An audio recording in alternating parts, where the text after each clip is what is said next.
నీకు గుర్తున్నానా? మర్చిపోయే పని చేసావా నువ్వు? నీతో మాట్లాడాలి. ఏమిటో? మీ వారిని పెళ్లి చేసుకుందాం అనుకుంటున్నాను. ఓసిని అఘాత్యం కోలా, నీకు నా మొగుడే దొరికాడంటే, పైగా నా మొగుడిని పెళ్లి చేసుకుంటానని నా దగ్గరే చెప్తావా?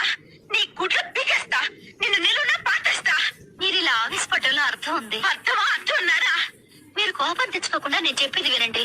ఆ తర్వాత మీ ఇష్టం వచ్చినట్టు చేయండి. త్వరగా చెప్పాడు. నేను మధుని. అంటే మా వారిని. ప్లీజ్, నేను చెప్పేది వినండి.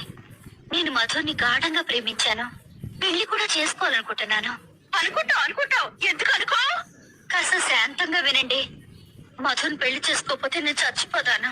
ఆ పంచి తల్లి పీడ పిరగడైపోతుంది. మీరు నన్ను మాట్లాడనివ్వడం లేదు. చెప్పు. డబ్బుందన్న అహంకారంతో కాదు, మధు మీద నా మమకారంతో చెప్తున్నాను.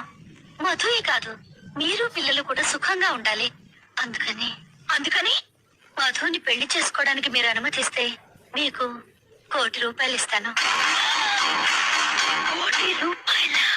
నా ప్రేమను అర్థం చేసుకోండి.